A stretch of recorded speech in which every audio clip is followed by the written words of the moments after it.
ایک ہندو عورت جس کی عمر 27 سال تھی جنوبی پنجاب احمد پور شرقیہ سے تقریباً 10 میل دور ایک چھوٹے سے گاؤں میں رہتی تھی۔ اس کے شوہر کو کینسر تھا اور کینسر کی آخری سٹیج تھی جو کہ ناقابل علاج تھی۔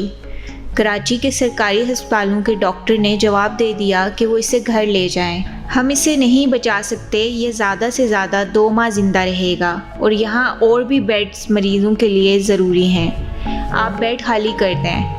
وہ عورت روتی بلکتی اپنے خاوند کو لے کر دوبارہ گاؤں آ جاتی ہے۔ یہاں اس کا شوہر بستر پر لیٹ کر اپنے مرنے کے دن گن رہا ہوتا ہے۔ عورت بے حد مایوس ہو چکی تھی، اپنے بھگوان سے پرارتھنا کر کر کے تھک چکی تھی، لیکن شوہر کی طبیعت دن بدن بگڑتی ہی جا رہی تھی۔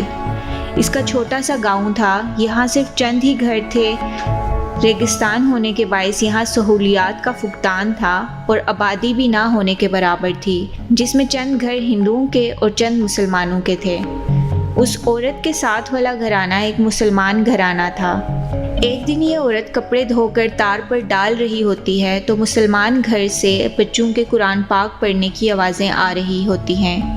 یہ عورت غور سے اسے سنتی ہے، کیونکہ بچے قرآن سیکھ رہے ہوتے ہیں تو وہ قرآنی آیات کو بار بار دہراتے ہیں۔ یہ عورت بغور سننے کے بعد چند الفاظ یاد کرنے میں کامیاب ہو جاتی ہے۔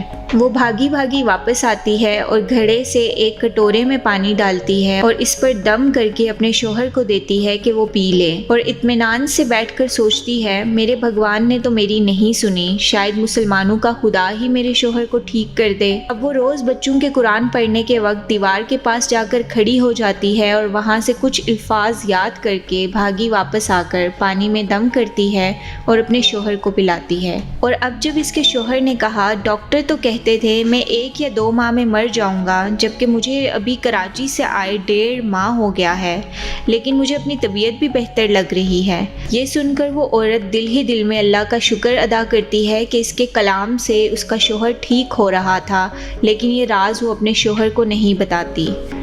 اب یہ دم والا عمل کرتے کرتے اسے 40 دن ہو گئے۔ شوہر نے کہا مجھے اب کوئی درد نہیں، مجھے لگتا ہے میں بالکل تندرست ہوں، مجھے بتاؤ تم نے ایسا کیا دیا ہے کہ میں تندرست ہو گیا ہوں۔ بیوی اس کی بات ٹال گئی، وہ ڈر رہی تھی کہ شوہر کو پتہ نہ لگ جائے کہ میں نے اپنے مذہب کے خلاف کوئی کام کیا ہے یا شوہر اس حرکت پر اسے چھوڑ ہی نہ دے۔ بیوی کہتی ہے ہم دوبارہ کراچی بڑے ہسپتال جاتے ہیں، وہاں چیک اپ کرواتے ہیں کہ تم واقعی ٹھیک ہو اور کینسر بالکل ختم ہو گیا ہے یا صرف درد ہی تھما ہے۔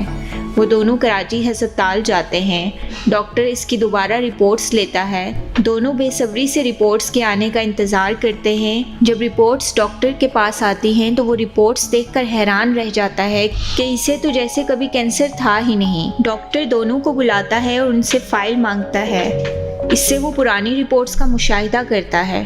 ڈاکٹر کبھی پرانی اور کبھی نئی رپورٹس کو دیکھتا ہے۔ ادھر دونوں میاں بیوی تجسس کا شکار ہیں کہ ڈاکٹر بیماری کے بارے میں کیا بتائے گا۔ بیوی بے صبری سے پوچھ لیتی ہے ڈاکٹر صاحب کیا ہوا، میرے شوہر کی رپورٹس ٹھیک نہیں آئی ہیں؟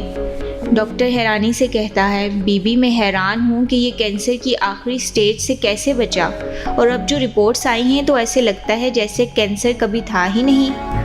دونوں میاں بیوی یہ سن کر بہت خوش ہوتے ہیں۔ ڈاکٹر پوچھتا ہے یہ بتاؤ تم نے ایسی کون سی دوا دی ہے کہ یہ موت کے منہ سے واپس آ گیا ہے؟ عورت نے یہ بات سنی تو تھوڑا گھبرا گئی اور ڈاکٹر سے کہا یہ ایک راز ہے، میں آپ کو نہیں بتا سکتی، میرے لیے یہی کافی ہے کہ میرا شوہر تندرست ہو گیا ہے۔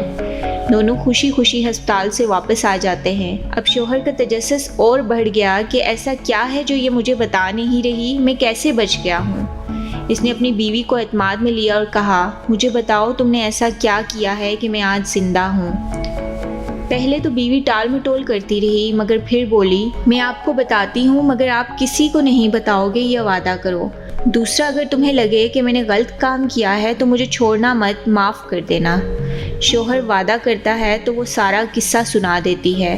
اس کے بعد شوہر بہت متاثر ہوتا ہے اور دونوں میاں بیوی اسلام قبول کر لیتے ہیں۔